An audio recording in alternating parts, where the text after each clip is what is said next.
මේ තියෙන්නේ 2012 මේ මඩ මේ මඩ ෆයිල් එකක් නැත්තම් මේ පොතක් මේ තියෙන්නේ මේක හදලා තියෙන්නේ මේක විශේෂයෙන්ම අතිගරු ශ්‍රීමත් මහානායක මාහිමිපාණන් වහන්සේ මාව මේ විහාරෙම තමයි මගේ පැවිද්ද යම් අරුබුදයක් සිද්ධ වුණාට පස්සේ අතිගරු මහානායක මාහිමිපාණන් වහන්සේ මාව පත් කරනවා මිහින්තල විහාරාධිපති ඉතල හිටියේ විහාරකාරී හැටියට. එතකොට මේ විහාරාධිපතිත්වයට පත් වුණු ගමන් මෙයාලා මහේස්ත්‍රාත් අධිකරණය, දිසා අධිකරණය, පළාත් බද අධිකරණය සහ ශ්‍රේෂ්ඨාධිකරණය දක්වා මෙන්න මේ නඩු ගොනුව ගෙනිච්චා. ඒ කාලේ හිටියේ සිරාණි බණ්ඩාරනායක මැතිනිය දක්වා මේක අග්‍රවිචාරතුමා මේ කාලේ ඉඳන් මේ නඩුව ඉතින් මේවා ඔක්කොම නිර්මාණේ ගොතන ලියන ලද ඒවා. පොලිසියක පැමිණිලි කිසිවක් නැහැ සඳහනක් කොහෙවත් නැහැ. එහෙම මගෙන් ඉන්ක්වයර් කළා නැහැ මම දන්නෙත් නැහැ. කරන්න තියෙන ෆොටෝකොපි වගේක් ගොඩාක් දාලා තියෙනවා මේකට. ඉතින් මේක තමයි මේවා පෝස්ටර් ගහනවා බෙදා හරිනවා ආයතන මම හිතන්නේ 20කට 30කට මේවා යවනවා හැම පොසොන් එකක් කිට්ටු වෙන යවනවා. එතකොට දැනටත් මේ වෙනකොට දැන් ඇත්තටම පහුගිය දවස්වල එහෙම මට මේ රට තුල ඉඳලා මේ ප්‍රදේශයේම ඉඳලා මේක ඇත්තටම අපි අපේ විහාරෙම වැඩ හිටපු භික්ෂුවක් අපිට අපේ يعني අපි ගෝලකමෙන් අස් කරලා තියෙනවා. ඒ වගේම මේ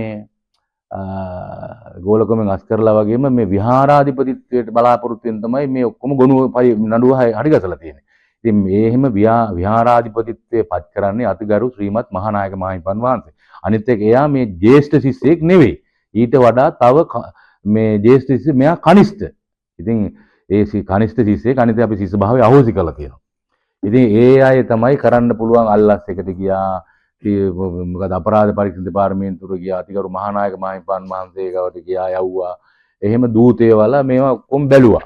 ඒ කිසිම තැනකින් මේ දෙයක් වුණා. මේ තියෙන අස්සන් ලේඛන මේ ඔක්කොම මඩ ගහලා තියෙනවා. ඉතින් ඒ එහෙම කරාට පස්සේ මම අධිකරණයට ඇත්තරම ගිහිල්ලා මම ගරු අධිකරණේ පිහිට පැතුවා. ඊට පස්සේ මේ රට තුල ඉන්න ඔක්කොටම ඒ අධිකරණ නියෝගිතලා දැනට ඒ අධිකරණ කටයුතු සිද්ධ වෙමින් යනවා.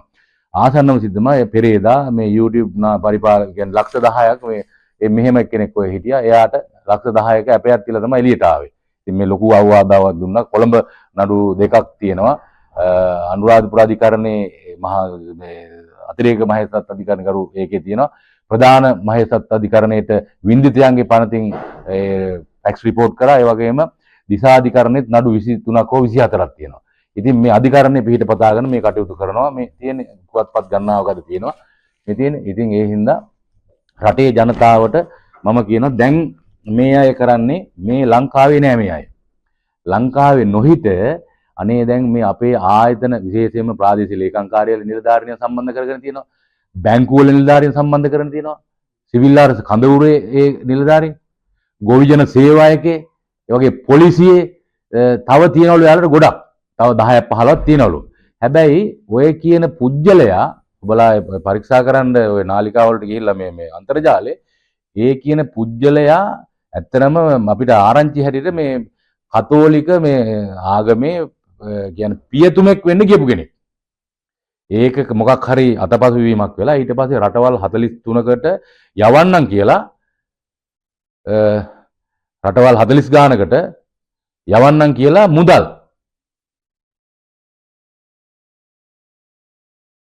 මුදල් අරගෙන තියෙනවා. මුදල් අරගෙන අවසානයේ පැමිණිලි දැම්මනද රටෙන් පලා ගිහිල්ලා තියෙනවා. දැන් එයා දේශපාලන සරණාගතයෙක් හැටියට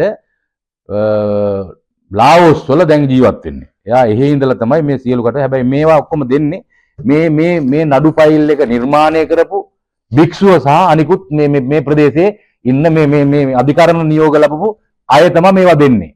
වී වනන එකයි, බත් කන එකයි, හාල් කොටන එකයි මේ ඔක්කොම ලබා දෙන්නේ මේ අය. ඒකේ ප්‍රශ්නයක් නැහැ. ඒක විශේෂයෙන් මේවා මඩ අසත්‍ය. එහෙමනම් දැන් මේ අයට විරුද්ධව අපි දැන් හෙට දවසෙත් අපි මේ මුදල් ලබා දුන්නු අය හෙට දවසෙත් මේ අපරාධ පරීක්ෂණ දෙපාර්තමේන්තුවට යන්න බලාපොරොත්තු වෙනවා. මේ මාධ්‍ය හමුවක් තියෙනවා. මෙයා රතු නිවේදන නිකුත් කළා මේ ලංකාවට අපි ගෙන්න ගමු. ලංකාවට ගෙන්නගෙන ඊට පස්සේදී අපි මෙයාත් එක්ක මේ ගනුදෙනු විසඳ ගන්න පුළුවන්. දැන් ඔය රටේ ඉඳලානේ. දැන් අපි රතු නිවේදන රෙඩ් මැසේජ් එකක් රෙඩ් වරන්තුවක් යවුවාම පුළුවන් ඔයා ලාओස් නෙමෙයි ලෝකේ කොහෙ හිටියත් ගෙන්න ගන්න. ඔයිට වැඩිය මේ ඔය පාතාලේ හිටපු මේ මැරයෝ ගෙන්න ගත්තේ. ඒ හින්දා මේ ඔබට මුදල් හම්බ වෙනවද මේ අනිත් එක මුදල් හම්බ කිරීම නෙවෙයි කරන්නේ. ප්‍රසිද්ධ චරිත විශේෂයෙන්ම මේ වෙසක් පොසොන් මංගල්‍ය එනකොට රුජුවම මේ මට නෙමෙයි ගහන්නේ. සම්බුද්ධ ශාසනයට මේ ගහන්නේ.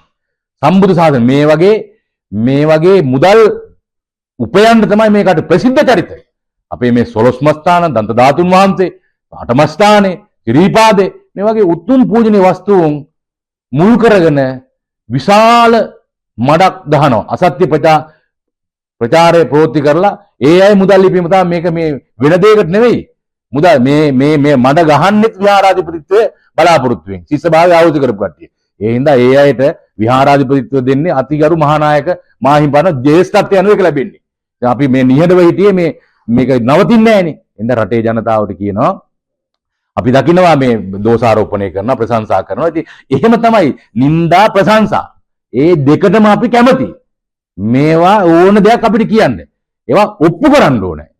ඔප්පු කරන්නේ නැතුව දැන් මේ වසර ගාණක් තිස්සේ මේ සමාජ මාධ්‍ය මේ ප්‍රදේශයේ කෙනෙක් මේ භික්ෂුව එක්කහුව වෙලා කරපු එක තමයි මේකේ අවසානයේ දැන් මේ දිගටම නඩු යනවා. අධිකරණ කටයුතු යනවා. මේ තියෙන්නේ ලක්ෂ 10ක මේ අර මිහින්තලේ මට හෝ පුදබිමට අපහාස සහ තරජන නොකරනු ගරු මහේසත් අධිකරණ දීලා තියෙන්නේ.